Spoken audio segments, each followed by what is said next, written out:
Hey everybody, welcome back to Race of History. If everybody will do me a favor, I looked at my analytics yesterday and something like 95% of my views are coming from people who are not subscribed to the channel. So if you like the channel, if you like the content and want to support me and help me keep building it over here, if you would subscribe, it'll help me kind of grace the YouTube algorithm, and hopefully I can keep building it over here. With that being said, today we're going to get into Extra History's World War I, the Seminal Tragedy, Part 3. Let's go ahead and get into it.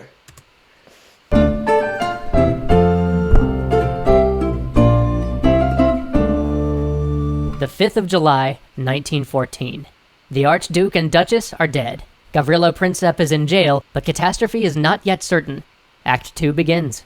We open on an Austrian delegation arriving in Potsdam. It is now a week after the assassination of Franz Ferdinand. The Austrians want to take action. They want war with the Serbs, who they think are behind the group of ragged young men that actually pulled the trigger. But before they can have their war, they decide they must consult with their much stronger ally, the German Empire. So they send a delegation to Potsdam to meet with the Kaiser, Wilhelm II. They've been restrained before by Germany, held back from acting in the Balkans, so they need to know what Germany plans to do. They go to the Kaiser and tell him that this is intolerable, that they cannot abide such a humiliation, that they cannot let this act of terrorism go unpunished. And the Kaiser says to them, "We'll back you whatever you do. Just act and act quickly. Germany is behind you, without reservation." The Kaiser thinks that general war can be avoided, that if the Austrians strike while all of Europe is enraged over this assassination, if they act while the brutal slaughter of the Archduke and Duchess is still fresh in people's minds, no one will raise a finger to defend Serbia. And even if the Russian Empire decided that they wanted to protect their Serbian allies, if the Austrians can strike quickly, it'll be a fait accompli. The war will be over before the Russians can mobilize their forces. This is what he thinks as he tells the Austrian delegation that they have a blank check, that Germany will back them whatever they do. And then he goes on vacation, on a boat, for 3 weeks where he can't be reached. So there's a whole couple of things here. One, it really is a statement to how incredible Otto von Bismarck was, that when this happens, when the assassination happens, the Austrians go to the Kaiser for their backing. Like, if you can remember, not very long before this time period, Austria is the dominant power within the Germanic region. And now they're going to the Kaiser for their backing. So that's first of all. Second of all, there's a whole string of things that goes just the complete wrong direction when it comes to the lead up to this war. I mean, just everything goes wrong, it seems like. But one of the really big ones is that the Kaiser leaves, right? There's no cell phones at this time. So when he goes for his little, swimming trip, nobody can get a hold of him. And not only can nobody get a hold of him, the Austrians, what Kaiser Wilhelm actually said to the Austrians is kind of a contentious point, because you have a lot of people that argue that he really meant one thing, and then you have another group that says, no, this is what he meant. But let's just take what is said here at face value, that he says just act quickly. That's not even within the realm of possibility for the Austrians. They can't mobilize quickly enough to strike Serbia in the time frame that the Kaiser is really wanting this done in. And so from the beginning, it's set up to fail, right? But the Austrians want blood. They think that the Serbian government is behind the assassination of Franz Ferdinand. I talked about this in the last video, but there is a decent amount of evidence that at least some parts of the Serbian government were involved. So they probably weren't completely wrong about that. But they can't attack Serbia in the time frame that the Kaiser would want them to. And they can't even reach back out to the Kaiser to figure out kind of a plan B, because he's gone and can't be reached. So he's outside the loop of everything now. So the Austrians come home, German assurances in hand, but in Austria there's disagreement. The Hungarian part of their empire initially objects to war. They hope that a peaceful solution might be found, but their voice is alone. Where were the other voices of reason or the other arguments for peace? Dead on the streets of Sarajevo. The Archduke was perhaps the greatest defender of the Serbs in the empire, and so when moderation was called for, the parties for war simply had to point to his death and say, he was their greatest friend, look what they did to him, what do you think they're going to do to us? And all arguments were quelled. So at last, the Hungarians relented on one condition, a condition that'll be important later, that the Austro-Hungarian Empire would not annex a foot of Serbian land. And with that, the Austrians began drafting an ultimatum to Serbia. But this ultimatum is delayed by a chance for peace. Two men, rivals in the heart of Serbia, in Belgrade, the very capital in the center of this crisis, are two of the only men farsighted enough to see the clouds gathering on the edge of Europe. They are the ambassador from Austria and the ambassador from Russia to Serbia. They both have come to the same conclusion about where this storm will end, so they plan to put aside their differences and meet to perhaps work out a plan for peace. On the 10th of July, the Russian ambassador arrives at the house of the ambassador from Austria-Hungary. The details are agreed to, the plan is set, all that's left is one final meeting to perhaps smooth out tensions, to avert world war. They talk, they take cigarettes, both sides are open, things are going well, and then wham! The Russian ambassador falls dead of a heart attack. Nothing signed, no war stopped.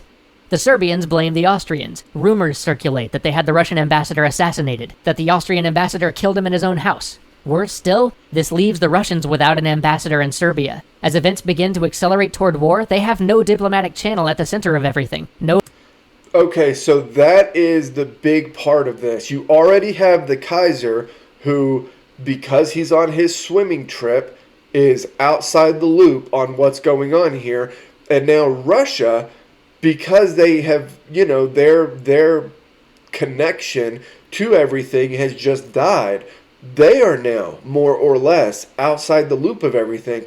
So two of the major powers who are going to be heavily involved in how all of this kicks off are almost completely out of the loop.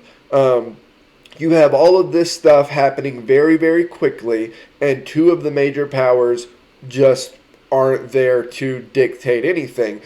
And for the two diplomats, there were more people who saw what this could potentially be, right? There are authors, politicians,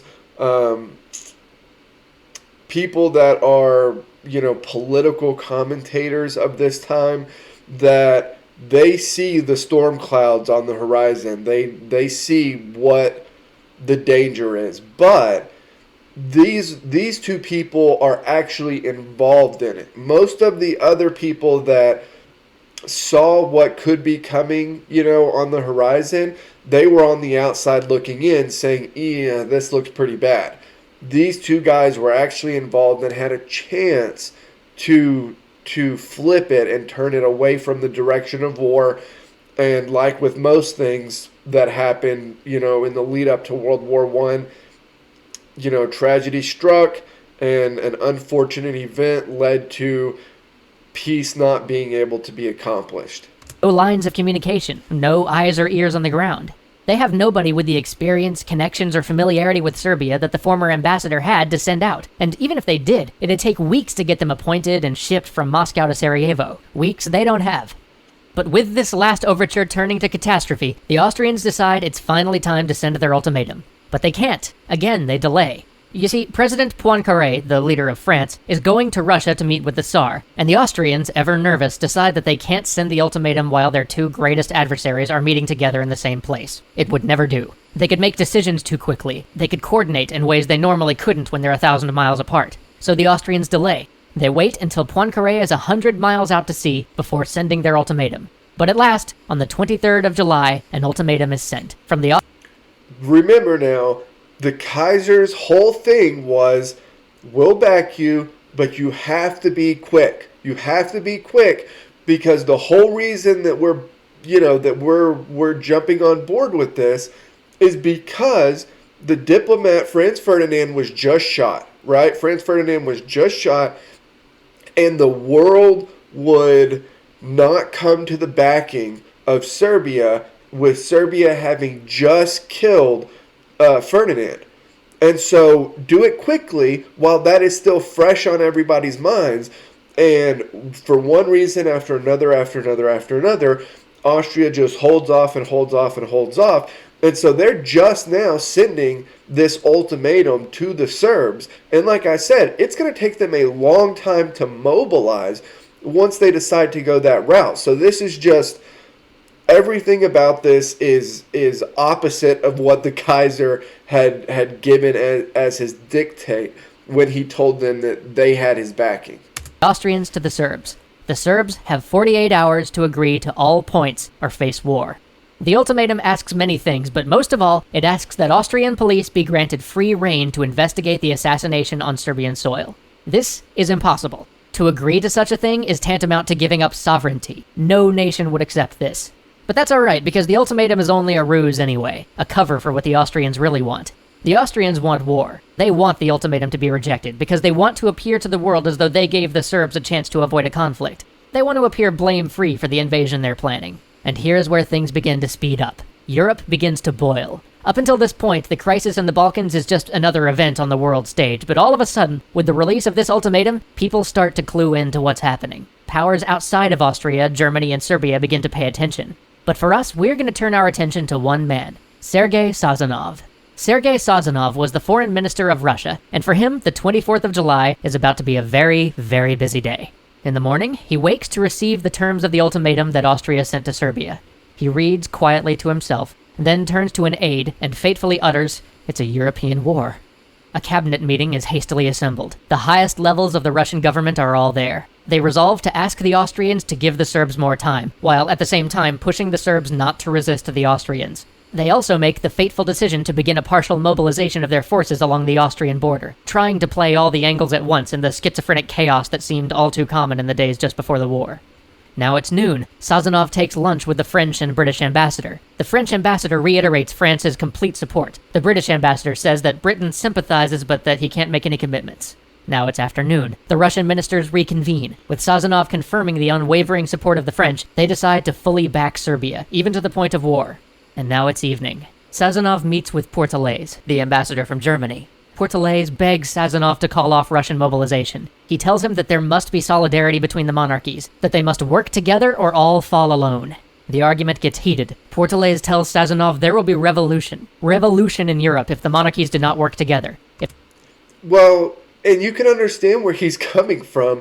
There has been this, century-long wave of pushing for democracy and self-determination, and there are already monarchies that have fallen in this push, right? And so the ones that have stood are historically strong, and they have been able to kind of hold off the wave from coming and taking their legs out from under their own monarchy. But if there's a general European war and all of the crowns start fighting each other, then the crowns are going to fall. There will be nothing there to hold that wave back at that point. And so the idea that the crowns would fall if there's general European war is, highly likely if you're looking at this, kind of trying to predict the future. And also, Germany wants Russia to call off the mobilization because that's the whole game here. The whole game is if one major European country mobilizes, then their enemies have to mobilize. And so that means all of their allies have to mobilize. And so then the snowball is going so fast down the hill that nothing is going to be able to stop it. So you can understand why Germany is trying to tell Russia, don't mobilize. Don't mobilize, because if you mobilize, then we have to mobilize. And if we mobilize, then France will mobilize. So it gets the snowball going. And so, yeah, they're trying to, everybody that sees what's coming is trying as hard as they can to kind of put their foot on the brake and slow this as much as possible. But again, Russia is somewhat out of the loop diplomatically. The Germans, their Kaiser is on a swimming trip, and Austria is kind of acting independently, even though they are wholly dependent on Germany. So it's just a total cluster here of what to do and where to go to avoid this war. If they don't work together, all the crowns will fall. And he's right. Within 5 years, all the great monarchies of Europe, true monarchies, monarchies where the monarch was the head of state, would collapse. Within 5 years, the Ottoman Empire, the Austro-Hungarian Empire, the Russian Empire, and the German Empire would be no more. Their kings dispossessed, thousands of years of monarchical tradition burnt away in the fires of cataclysmic war. Then something tragic happens. It's one of those small tragedies that lines the path to the First World War, those things that tear you up as you read about these events with perfect hindsight. It's one of those moments that almost makes this seem like a script, like a high drama constructed for the stage, until you realize how real it is, real enough to wipe out a generation. For you see, Sazonov utters the words, "If Austria-Hungary swallows Serbia, we will go to war." Did you... Okay, so that's the whole thing, right? The fear for Russia is that Austria is going to annex Serbia. And Russia just cannot accept that as a geopolitical move, right? However, the Hungarian portion of the Austro-Hungarian Empire made sure that the whole thing was they would sign on to go to war, but they could not annex Serbian territory. Again, there's a whole lot of things that fall the wrong direction leading into this war, but that one in particular, where the plan is not to annex Serbia, but nobody knows that.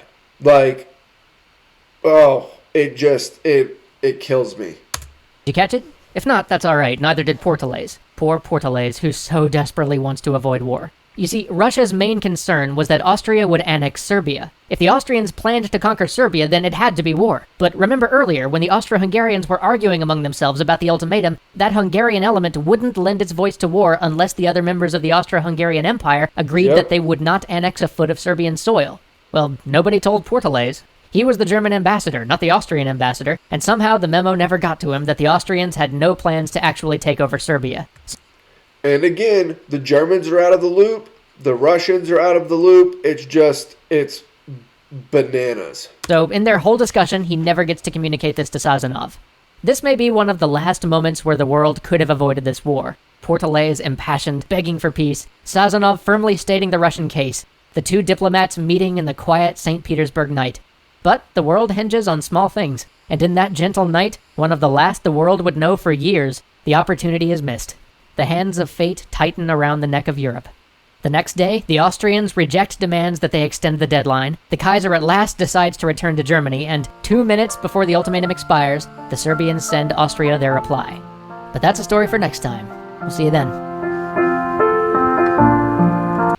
The Serbian reply is actually going to be pretty brilliant as far as framing this to the rest of the world. But that was Extra Histories, World War I, The Seminal Tragedy, Part 3. Like, comment, subscribe. Like I said, I'm hoping to build the channel over here as quickly as I can. And so if you guys like the videos, like the content, then help me grace the algorithm and like and comment and subscribe and help me keep building it. And I will see you all next time.